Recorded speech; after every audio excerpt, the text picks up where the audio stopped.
Bismillahirrahmanirrahim. Assalamualaikum warahmatullahi wabarakatuh.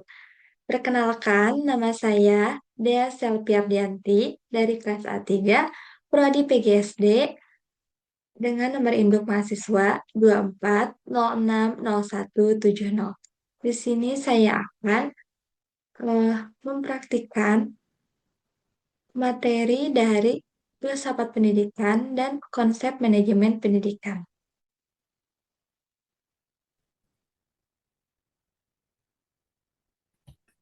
Baik, Bismillahirrahmanirrahim. Assalamualaikum warahmatullahi wabarakatuh.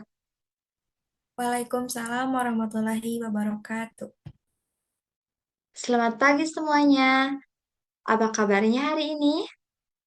Alhamdulillah baik Ibu. Alhamdulillah. Sebelum memulai pembelajaran, mari kita berdoa terlebih dahulu agar kegiatan hari ini berjalan dengan lancar. Berdoa dimulai. Selesai. Baik, sebelum masuk ke materi, Ibu ingin bertanya terlebih dahulu. Menurut kalian, untuk apa sebenarnya pendidikan itu ada? Agar kita menjadi pintar Ibu. Betul ya.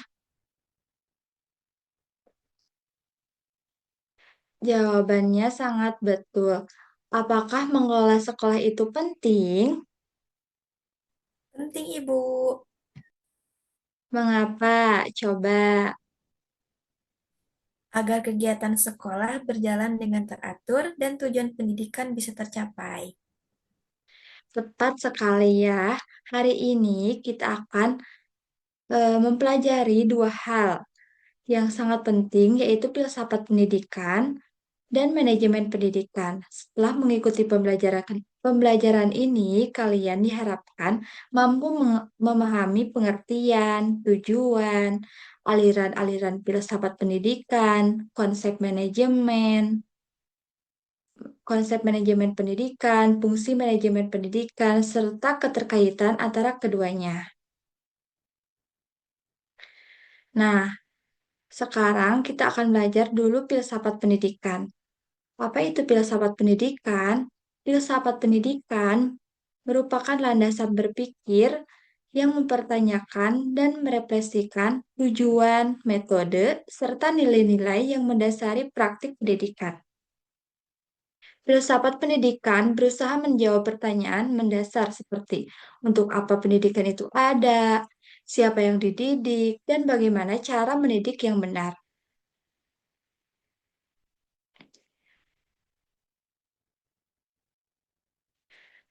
Menurut John Dewey, filsafat pendidikan merupakan teori umum pendidikan yang digunakan untuk menentukan tujuan dan cara pelaksanaan pendidikan.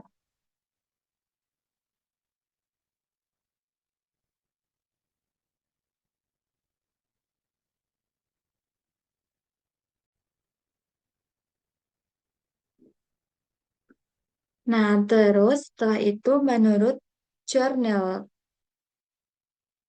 menyatakan bahwa filsafat pendidikan adalah penerapan analisis filosofi dalam bidang pendidikan. Sedangkan menurut Brubaker menjelaskan bahwa filsafat pendidikan mempelajari prinsip-prinsip yang mendasari pendidikan secara normatif.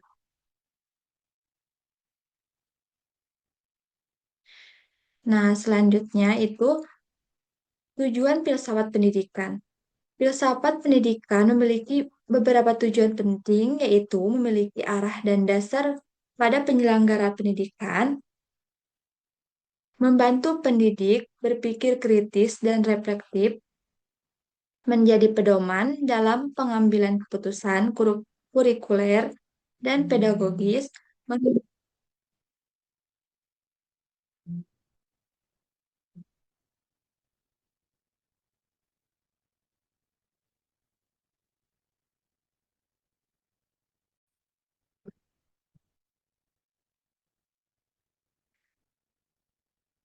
Jadi, tujuan pendidikan Tujuan filsafat pendidikan memiliki beberapa tujuan penting, yaitu memberikan arah dan dasar bagi penyelenggaraan pendidikan, membantu pendidik berpikir kritis dan reflektif, menjadi pedoman dalam pengambilan keputusan kurikuler dan pedagogis, menghindari praktik mengajar tanpa landasan nilai, serta menghubungkan pendidikan dengan nilai kemanusiaan dan kebudayaan.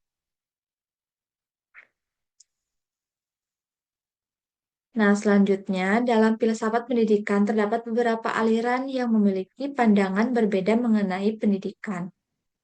Yang pertama itu ada idealisme. Pendidikan berfokus pada pengembangan pikiran dan nilai moral. Metode yang digunakannya juga biasanya menghafal teks klasik dan diskusi filosofis. Guru berperan sebagai pusat pengetahuan. Setelah itu ada realisme. Realisme menekankan fakta dan ilmu pengetahuan yang objektif. Pembelajaran dilakukan melalui eksperimen, observasi, dan praktikum.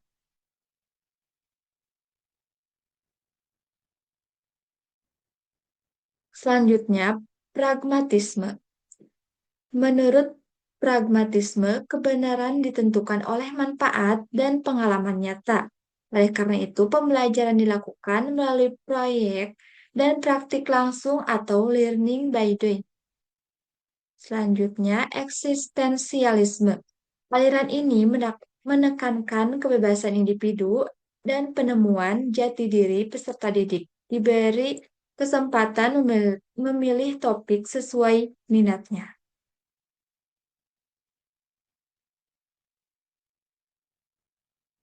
Selanjutnya, esensialisme. Esensialisme menekankan pentingnya penguasaan keterampilan dasar seperti membaca, menulis, dan berhitung secara terstruktur. Selanjutnya ada progresivisme. Progresivisme berpusat pada siswa, pembelajaran dilakukan melalui diskusi, kolaborasi, dan pemecahan masalah sehingga siswa aktif dalam proses belajar.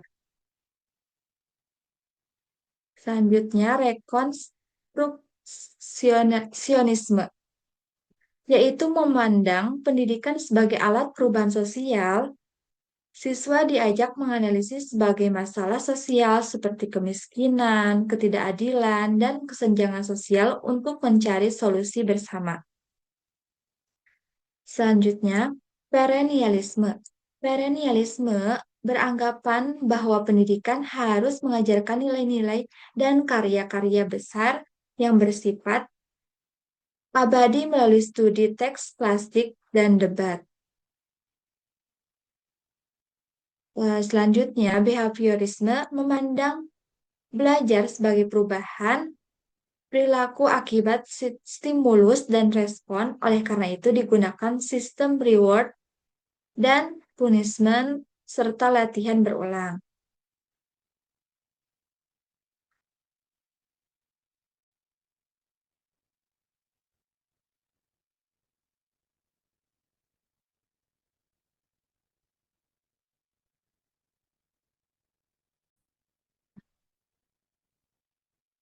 Nah, selanjutnya ada aliran-aliran tambahan seperti rekonstruksionisme dari Cierkons dan Theodor Bramel. Rekonstruksionisme memandang pendidikan sebagai alat reformasi sosial. Pendidikan harus aktif membentuk masyarakat yang lebih adil dan demokratis. Siswa didorong untuk menganalisis masalah sosial nyata dan mencari solusi kolektif. Fokusnya ketidakadilan, kemiskinan, dan kesenjangan sosial. Metodenya proyek ke masyarakat, analisis kritis, isu kontemporer, relevansi di Indonesia, cocok untuk pendidikan karakter dan profil pelajar Pancasila. Selanjutnya, perennialisme. Perennialisme dari Robert Hudnit dan Mortimer Adler. Perennialisme berpendapat bahwa kebenaran bersifat universal dan abadi. Pendidikan harus mengajarkan karya-karya besar peradaban manusia. Atau Greenbook mirip idealisme namun lebih fokus pada tradisi eh, intelektual Barat. Fokusnya teksnya klasik, logika, metode Sokrates, kritik dianggap eurosentris dan kurang responsif terhadap konteks lokal. Selanjutnya, behaviorisme dalam pendidikan dari B.F. Skinner. Behaviorisme melihat belajar sebagai perubahan perilaku yang terukur akibat stimulus respon. Teori ini sangat mempengaruhi desain kurikulum berbasis kompetensi dan siswa, dan ini sistem reward atau punishment di sekolah. Fokusnya tujuan perilaku yang terukur, behavioral objektivis, pengaruhnya kurikulum berbasis kompetensi KKM, sistem sistem poin perilaku.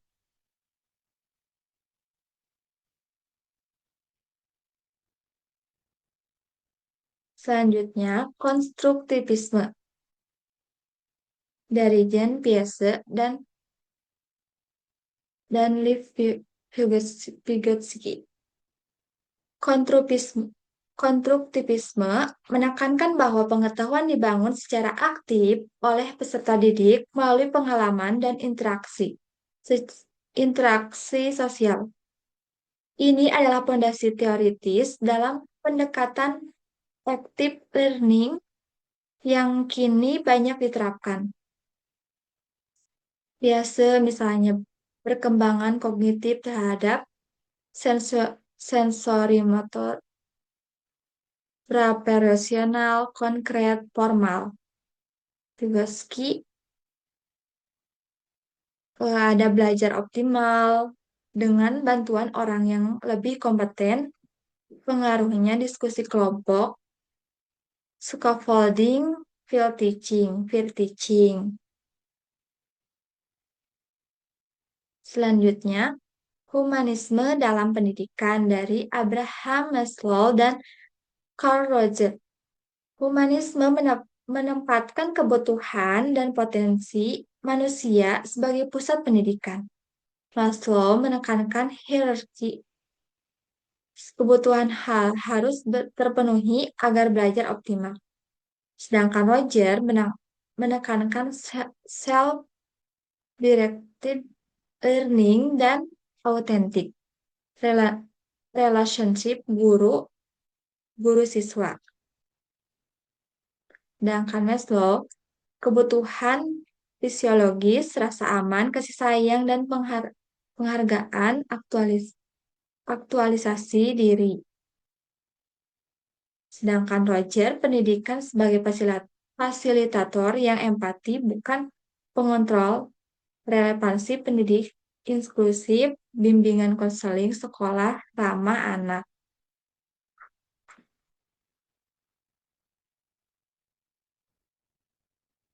Nah, selanjutnya implementasi dalam pembelajaran. Tidak ada suatu aliran yang sempurna, tetapi guru profesional mengintegrasikan sebagai beberapa aliran sesuai dengan kebutuhan, seperti esensialisme dan progresivisme kurikulum terstruktur, namun dengan metode student-centered. Misalnya konstruktivisme dengan pragmatisme. Siswa membangun pengetahuan melalui proyek nyata. Sedangkan humanisme dan eksistensialisme, yaitu menghargai keunikan dan kebutuhan tiap siswa. Jadi bisa disesuaikan dengan kebutuhannya. Sedangkan ada 3 faktor penentu pemilihan pendekatan. Yang pertama, ada karakter dan kebutuhan peserta didik, serta materi dan kompetensi yang dituju. Tujuan pelajaran, jangka pendek dan jangka panjang.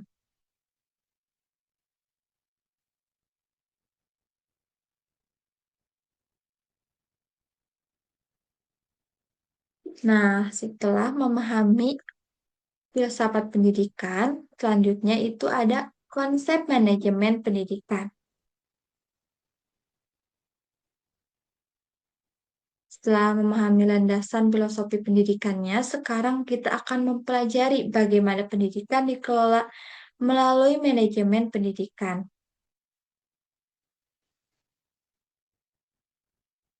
Manajemen pendidikan adalah seni dan ilmu mengelola seluruh sumber daya pendidikan, baik manusia, sarana, maupun dana secara efektif dan efisien untuk mencapai tujuan pendidikan.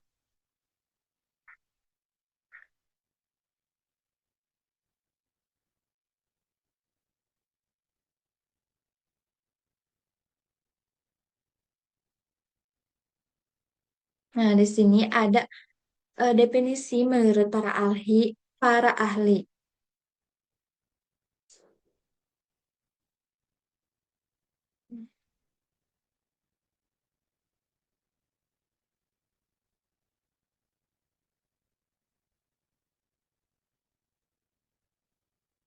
Yang pertama ada George Terry, yaitu me- proses yang terdiri dari perencanaan, pengorganisasian, pergerakan, dan pengendalian untuk mencapai tujuan yang telah ditetapkan.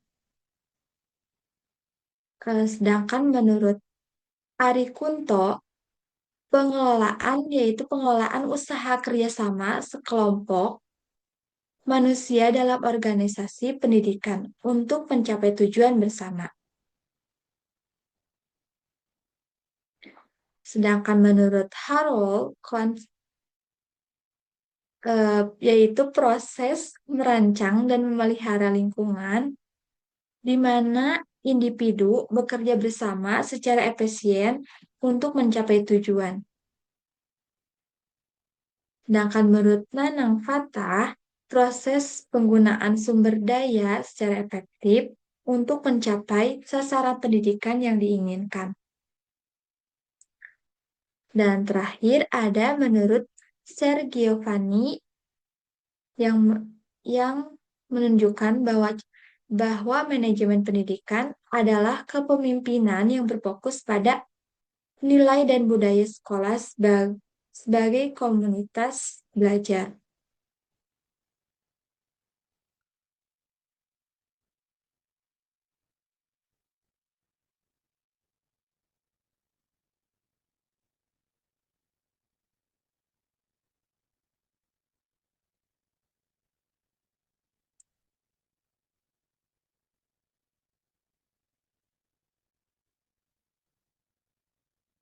Nah, selanjutnya itu ada fungsi manajemen pendidikan. Apa itu POAC? Yaitu planning, organizing, exploiting, controlling. Nah, fungsi-fungsinya ini planning atau perencanaan, yaitu penentuan visi, misi, dan strategi pencapaian tujuan tujuan institusi pendidikan.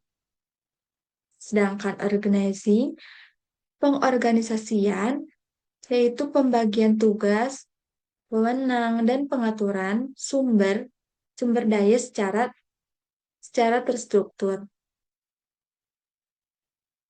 Sedangkan exploiting penggerakan, yaitu penggerakan seluruh staf dan warga sekolah untuk bekerja sesuai rencana. Sedangkan controlling, yaitu pengendalian, yaitu evaluasi dan pengawasan terhadap kualitas, proses, dan hasil pendidikan.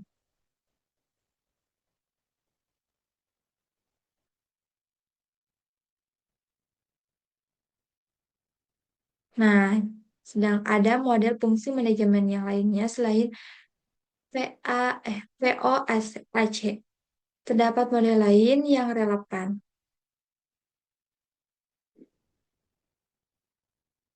Ada POSD, eh, DCORB. Menurut Luther Gulick, yaitu planning, organizing, staffing, directing, coordinating, reporting, budgeting. Lebih rinci untuk konteks birokrasi pendidikan. Sedang ada yang lainnya, PDCA yaitu Deming Quality Management Plan DOC Capacity relevan untuk manajemen mutu pendidikan dan sistem akreditasi sekolah. Sedangkan ada MBO Manajemen by Objectives Veter dari Veter Drucker. Manajemen berbasis penetapan tujuan bersama antara kepala sekolah dan guru, kemudian dievaluasi bersama.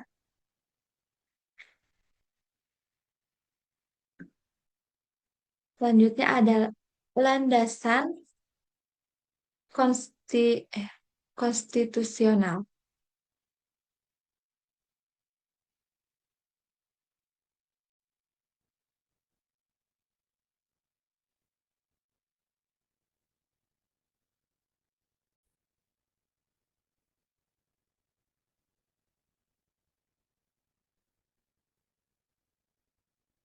Nah, ada landasan konstitusional.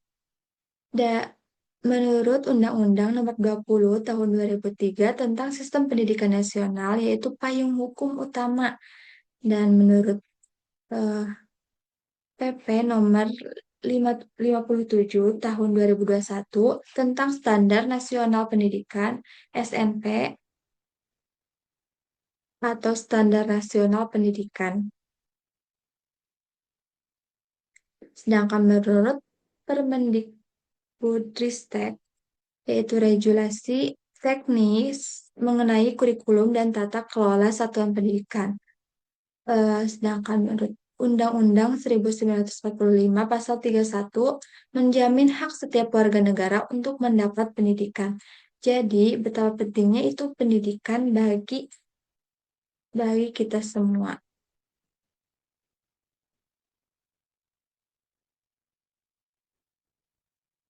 Selanjutnya ada Standar Nasional Pendidikan (SNP), yaitu SNP adalah pedoman dasar tata kelola pendidikan bermutu di seluruh Indonesia mencakup 8 standar.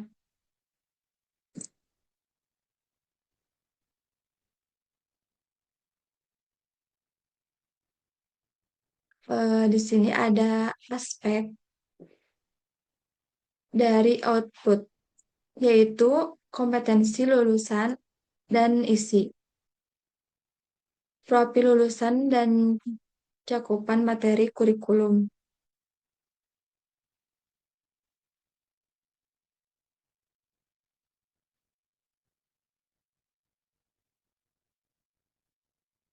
Ada proses, yaitu proses dan penilaian, metode pembelajaran, dan sistem evaluasi. Sedangkan ada SDM, pendidik dan tenaga pendidik, yaitu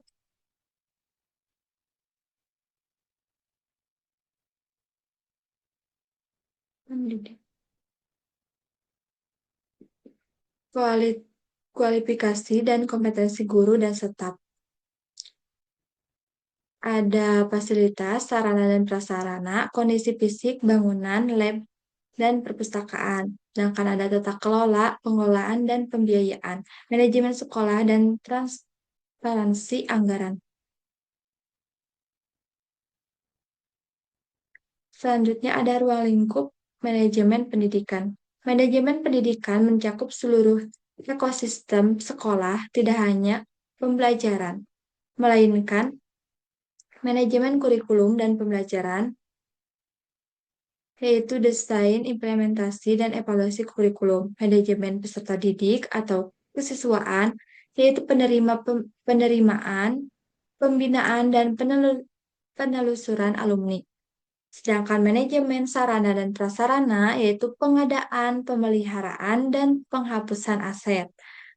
Ada manajemen hubungan sekolah masyarakat, yaitu atau humas, yaitu komunikasi dengan orang tua, komunitas, dan stakeholder manajemen. Sedangkan manajemen tenaga pendidikan dan kependidikan, rekrutmen, pengembangan profesi, evaluasi kinerja, manajemen keuangan dan pembiayaan, perencanaan, pelaporan, dan transparansi, BOS atau APBS.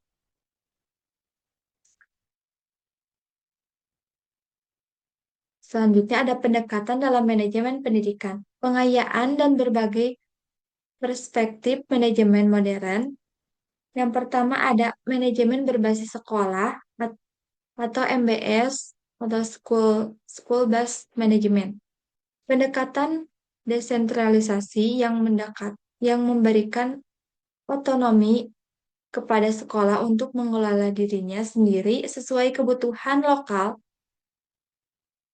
Ada tiga pilar MBS, yaitu otonomi sekolah, akuntabilitas, dan partisipasi stakeholder. Sedangkan total quality management in education menurut Edward Deming dan Edward Sellis, TKM ini dalam pendidikan menekankan perbaikan mutu yang berkelanjutan, yaitu continuous improvement, fokus pada kepuasan pelanggaran siswa dan orang tua, dan keterlibatan semua pihak dalam proses mutu. Sedangkan kepemimpinan transformasional menurut Burn dan Bass, kepala sekolah sebagai pemimpin transformasional mendorong motivasi intrinsik guru, membangun visi bersama, dan menciptakan budaya sekolah yang inovatif. Sedangkan ada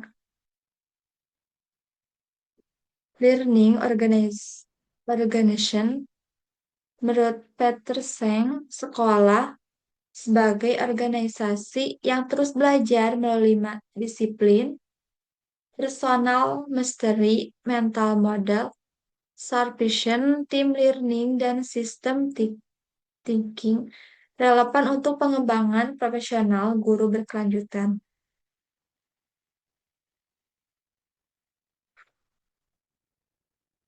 Nah, selanjutnya ada era merdeka belajar. Kebijakan mereka belajar merupakan reformasi manajemen pendidikan Indonesia yang mencakup kurikulum lebih fleksibel dan berpusat pada siswa, terus fokus pada materi esensial bukan hafalan, pembelajaran berbasis pro- proyek, penguatan profil pelajar Pancasila atau P5, otonomi lebih besar bagi sekolah dan guru. Asesmen nasional atau AN menggantikan UN yang mengukur kemampuan berpikir atau bukan, yaitu bukan hafalan. Ada output yang diharapkan dari profil pelajar Pancasila, yaitu bertakwa kepada Tuhan Yang Maha Esa dan berakhlak mulia, berkebinekaan global, bergotong royong, mandiri, bernalar, kritis, dan kreatif. Sedangkan ada tantangan manajemen pendidikan saat ini, eh, digitalisasi, integrasi TIK dalam administrasi dan pembelajaran. Dalam raport PPDB online atau LMS. Nah, terus ada disparitas mutu, kesenjangan kualitas, pendidikan antara wilayah, Jawa versus luar Jawa, atau kota versus desa.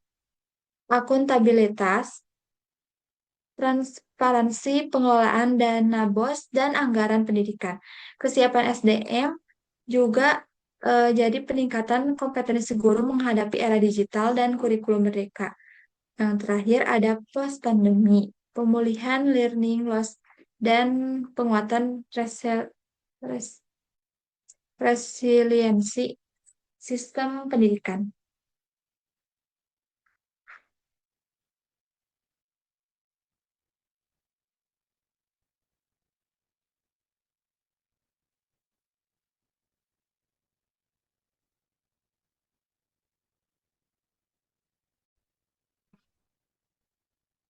Baik, sebelum kita akhiri pembelajaran hari ini, siapa yang dapat menjelaskan pengertian filsafat pendidikan? Saya Ibu. Boleh, ini. Filsafat pendidikan ialah landasan berpikir yang membahas tujuan, metode, dan nilai-nilai dalam pendidikan. Betul ya. Eh, sedangkan apa fungsi utama manajemen pendidikan menurut konsep POAC? Yang pertama ada planning, organizing, evaluating, and controlling. Betul ya. Terima kasih ya semuanya. Hari ini kita telah mempelajari pengertian, tujuan, berbagai aliran filsafat pendidikan, konsep manajemen pendidikan, fungsi POAC, ruang lingkup manajemen pendidikan, hingga hubungan antara filsafat pendidikan dan manajemen pendidikan. Semoga materi yang kita pelajari hari ini dapat menambah wawasan dan menjadi bekal dalam memahami dunia pendidikan. Terima kasih atas partisipasi kalian. Sampai bertemu pada pertemuan berikutnya. Assalamualaikum warahmatullahi wabarakatuh. Waalaikumsalam warahmatullahi wabarakatuh. Terima kasih Ibu. Terima kasih.